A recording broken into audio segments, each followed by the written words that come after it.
In 2004, campers at Baker Lake in Washington woke up to find a black bear passed out on the lawn. Rangers counted the evidence. About 36 empty beer cans. The bear had clawed open the cooler, tasted one brand, rejected it, then drained the Rainier beer, and then blacked out. Crazy, huh? And in Colombia, hippos from Pablo Escobar's private zoo outlived him and spread across the countryside. The press now calls them cocaine hippos, and they're dangerous, invasive, and famous enough to get their own documentary episode. Today, on Things You Don't Know, Wild Animals and Human Drugs. Yeah, that's what we're going to look at. Alcohol, cocaine, all kinds of, methamphetamines, other pharmaceuticals. How our chemicals end up in bears, fish, hippos, shrimp, and a whole lot more. This episode isn't about animals partying. No, no, no. It's about contact. Wherever people live, we leave behind drugs. Some of them are illegal drugs spilled, dumped, or lost. Alcohol left out in coolers, cabins, and trash. Prescription and over the counter meds flushed down a toilet or leaking through wastewater into rivers. Wild animals move through that space. They smell something interesting. They eat it or drink it, and suddenly an animal with no idea what cocaine or Prozac is has it in his system. And this is new in historical terms. A drunk cow getting into a fermented mash has always been possible, but an entire river system contaminated with modern pharmaceuticals, that's a 20th, 21st century problem. Yes, it sure is. And if we're going to break this down, let's go case by case. Cocaine, alcohol, and environmental drug pollution. And let's talk about those cocaine hippos too. Well, okay, let's talk about the cocaine bear. That story was turned into a Hollywood movie, and it was called Cocaine Bear. In 1985, former narcotics officer turned smuggler Andrew Thornton II flew a plane loaded with cocaine over the Southeast. He dumped containers of cocaine out of the aircraft and then tried to parachute out. His parachute failed. He died in Tennessee. A few months later in Georgia, officials found a dead black bear near ripped open cocaine containers. The bear had ingested cocaine and died of an overdose. How awful. An important detail, ladies and gentlemen. There is no evidence that the bear attacked anyone. The film version imagines a rampage, but in reality, the animal died quickly. The autopsy estimates around 45 minutes after ingesting the drug. So the true story is less slasher movie and more brutal example of what happens when a wild animal runs into concentrated drugs. Exactly.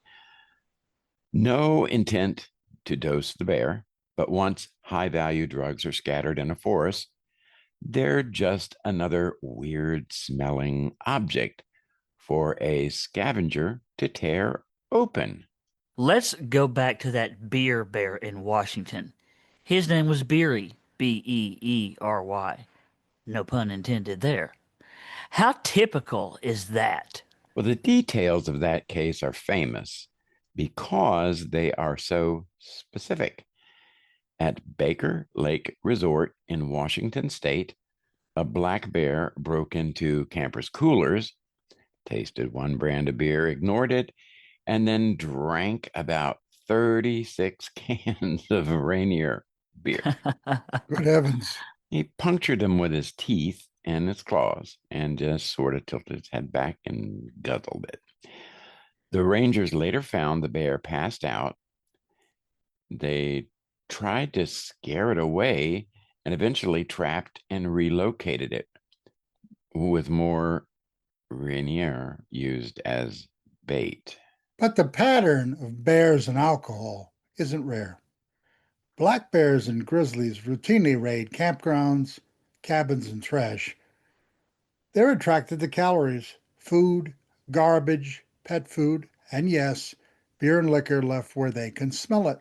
The U.S. National Park Service and other agencies warn that human food and trash change bear behavior, make them bolder around people, and often lead to these bears having to be killed for safety. What's new in recent years is the combination alcohol plus other human drugs. A recent documentary series called Animals on Drugs follows wildlife biologist Forrest Galante as he investigates cases like bears that break into homes and cabins to drink alcohol and eat marijuana edibles. Patterns of repeated break ins where bears seek out booze specifically. So the Baker Lake story is now part of a larger picture.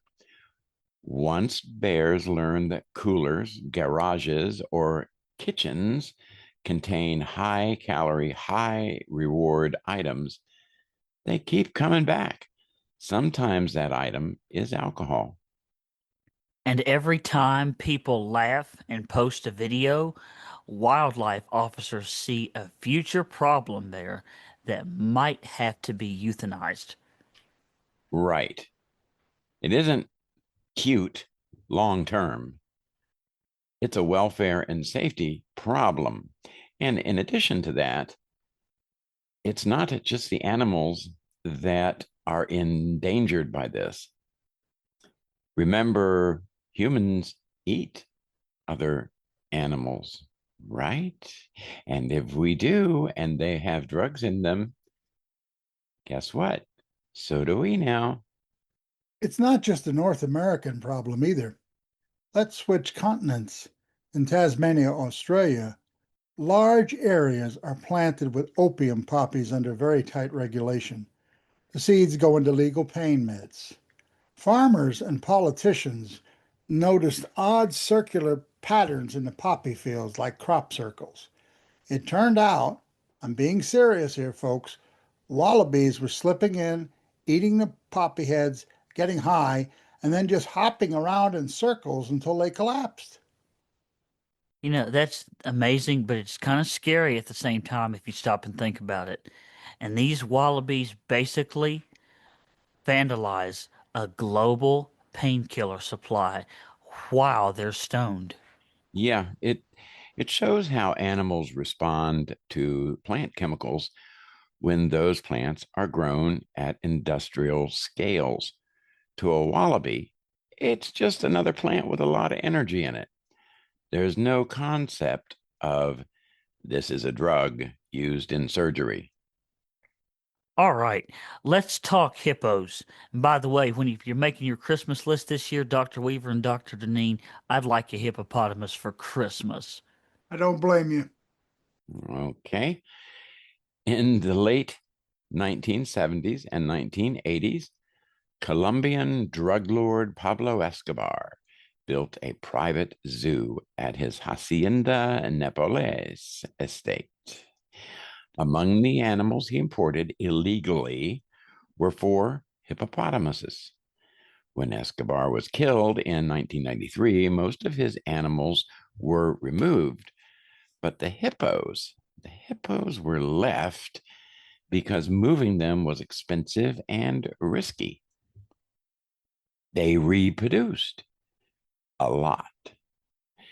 By the 2010s and 2020s, estimates put the population well over 100 animals roaming rivers and wetlands, competing with native wildlife, eroding riverbanks, and occasionally threatening people. Now, remember, in Colombia, there are no natural predators, other animals that would control the hippo population.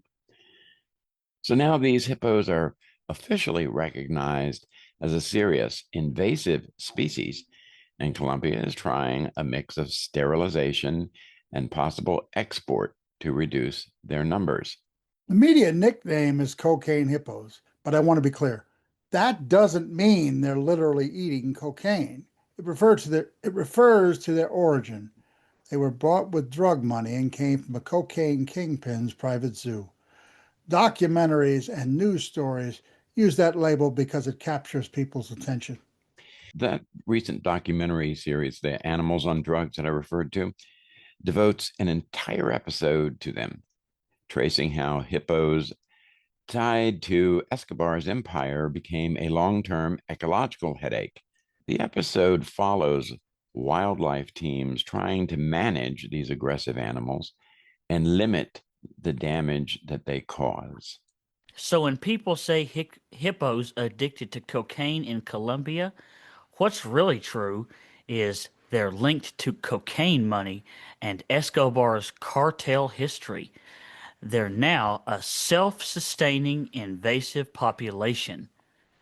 They are dangerous and disruptive, but there's no sign of evidence that the hippos themselves are using cocaine. It's symbolic, not a lab result. Well, exactly. Still, they're a good example of how the drug trade can leave biological legacies that keep causing problems decades after a kingpin dies. Okay, we've got cocaine bear, cocaine sharks. Please tell me you're not going to say the words cocaine cat next. I can't handle it. Well, I regret to inform you, Chandler, that cocaine cat is also a thing. Uh, In 2023, authorities in Cincinnati responded to reports of a large cat in a tree in a neighborhood. It turned out to be a several, a wild African cat species that can weigh between 20 and 40 pounds and is illegal to own in Ohio. After rescuers got him down, vets tested his DNA to confirm the species and also ran a narcotics test. I'm sorry to say he tested positive for exposure to cocaine. uh. So while Cocaine Bear hit theaters, Cincinnati had Cocaine Cat live on location. Yep, he was taken to the Cincinnati Zoo for recovery and long term care. And that case wasn't even the first time that local shelter found an exotic animal with drugs in his system. They'd previously cared for a capuchin monkey that tested positive for methamphetamine. Why are we like this? Historically, humans have always kept wild animals as a status symbol. Think of Victorian menageries, royal lions, trained bears in medieval courts. The modern twist is that these animals share homes with recreational drugs, prescription medications, and even occasional illegal lab in the basement. Yeah. And again, from the animal's perspective, there's no party here. It's confusion, possible overdose, injury. The servile cat in Cincinnati broke bones when he escaped and had to be sedated and treated. This is a welfare disaster, not a meme. So exotic pet plus drugs is like a Venn diagram of bad ideas, huh? Yeah, exactly. It's one more way our chemical choices reach bodies that never consented to doing that. I'm going to be the one to ask the obvious question here. Are we cherry picking weird headlines, or is this a widespread thing here? That's a really good question. The cocaine bear and cocaine cat stories are definitely attention grabbing outliers, but the pattern wildlife encountering human drugs turns out to be very common when you zoom out. Let's list the paths.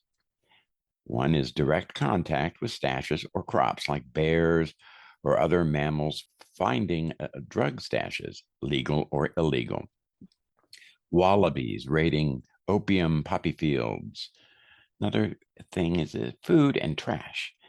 Bears and raccoons getting into household garbage, medical waste, edibles, or dispensary dumpsters. Another source here is water pollution. Everything from cocaine to painkillers and antidepressants passes through versus wastewater plants and into rivers and seas where fish, crustaceans, and sharks absorb them. You know, captive wildlife and exotics like servile monkeys and other wild pets living in homes where illicit drugs are present. So, yeah, the specific stories we're telling are somewhat unusual, but the underlying mechanisms are baked into modern life. And from a historical angle, that's new. 200 years ago, as I said, you might have had the occasional farm animal stumble into a brewery and drink fermented mash, or elephants finding some beer, but you did not have antidepressants, opiates, cocaine, MDMA, and anti anxiety meds cycling through an entire watershed. All right, well, we've mentioned animals on drugs a couple of times. Can we spell out what that show actually covers? Yeah, sure. Animals on Drugs is a 2025 Discovery documentary series. It's now streaming on services like Max and Hulu. Wildlife biologist Forrest Galante investigates three main cases. One is the meth gators, and that's alligators in a Florida county that has been known to have heavy meth use by the populace, where drugs enter waterways via waste, floods, and flushed stashes. What I mean by that is if you have somebody who has illegal drugs and they see that they're about to get raided, guess what they do? They take the drugs and flush them down the toilet. And guess what happens to that? It goes through a wastewater treatment plant, but the wastewater treatment plant does not help with removing those drugs. So, yeah, flushed stashes. Drunk bears. Bears in North America breaking into homes and cabins to drink alcohol and eat marijuana edibles. Doesn't do them much good. Then the cocaine hippos. Escobar's hippos in Colombia, which are now invasive and sometimes described loosely as cocaine affected because of their narco origins. The series uses dramatic cases, but the main point lines up.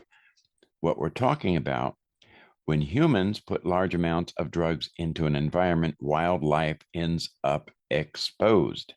Now, so far we've talked about obvious incidents, a bear with many beer cans, hippos in a zoo gone wild, but you mentioned something more subtle, drugs found in rivers. Right. Around the world, scientists now find traces of human medications in rivers and lakes, antidepressants, anti anxiety drugs, painkillers, hormones, and a plethora of other things. These drugs mostly get there through human waste and incomplete wastewater treatment, plus industrial discharges. Yes, indeedy. For fish, even low levels matter. Studies show that antidepressants like Prozac and similar drugs can change fish behavior and disrupt growth, stress responses, and reproduction. Anti anxiety drugs such as clobazam, found at realistic river concentrations, change how juvenile Atlantic salmon behave during migration. They swim faster. They take more risks. They pass hydropower dams more quickly, but may be more vulnerable to predators later. So the fish aren't high in the cartoon sense, but their behavior and biology really are altered. Yes, yes. And those changes can ripple through food webs. This is probably the largest, least visible way that wildlife ends up on human drugs, and how we also get them from them back to humans. Because guess what? We eat some of them. Now, are we just collecting weird stories, or is this widespread? Well, you know, the famous cases Cocaine Bear, Baker Lake Bear, Beer Bear, Escobar's Hippos, they are the headlines, but the mechanisms are now pretty routine. Bears and alcohol or edibles. Uh, there's repeated incidents of bears breaking into cabins, cars, and campgrounds for human food and alcohol, enough that entire episodes of documentaries can be built around the trend. Wildlife agencies in North America issue constant warnings about securing food and trash in bear country. Escobar's hippos have gone from 4 captive animals to more than 100, forcing Colombia to pour money into sterilization and control programs. Large surveys in Europe and elsewhere now routinely detect mixtures of pharmaceuticals and other chemicals in most urban rivers, with lab and field studies confirming impacts on fish behavior and health. So yeah, this is a pattern. Once you create a drug-rich environment, animals will encounter it. Some listeners might say, animals get drunk on fermented fruit anyway. Isn't this just a modern version of that? Yeah, there's some important differences. One has to do with dose and concentration. Fermented fruit usually produces low to moderate alcohol levels, and access is seasonal. A cooler full of hard liquor or a bag full of cocaine is a completely different dose. There's also some novel chemistry here. Alcohol from rotting fruit has been around as long as fruit.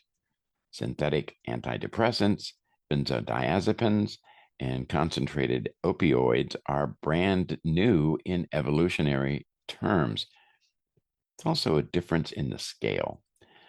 A single drug moose or bird is local.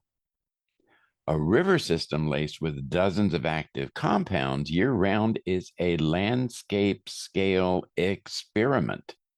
So, animals getting intoxicated in nature? Well, that's true.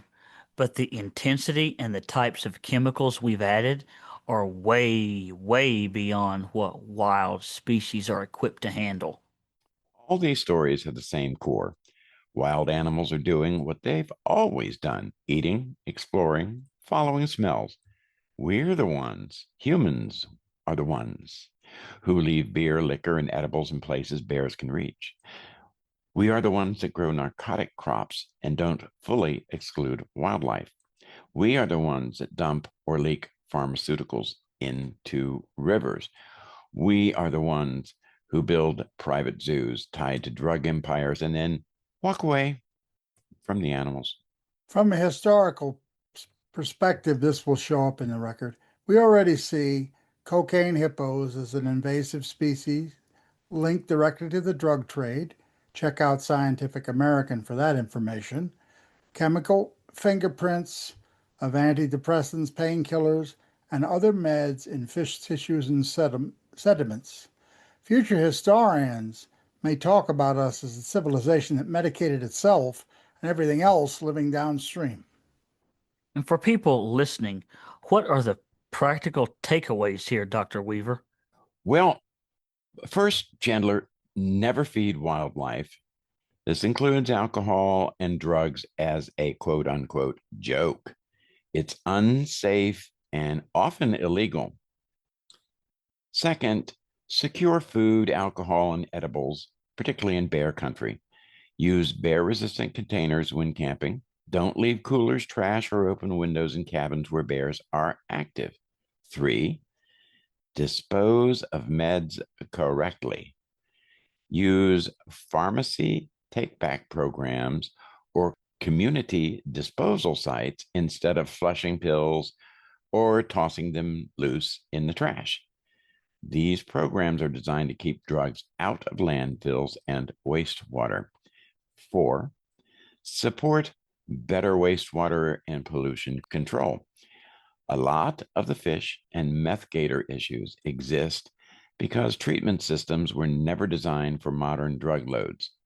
Upgrades, better industrial regulation. Imagine that in today's environment, huh? And greener pharmaceuticals would all help.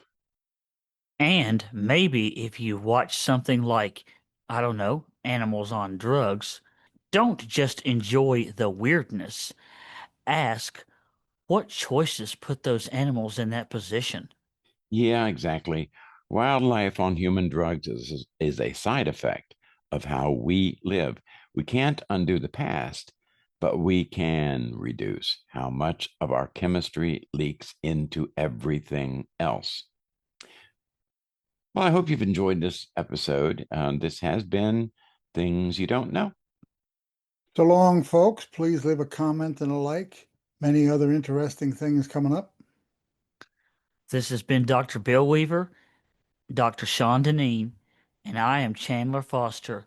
And next time you see a headline about a drunk bear or cocaine hippos, remember, it's not just the animals making those choices. So long, folks. Bye bye.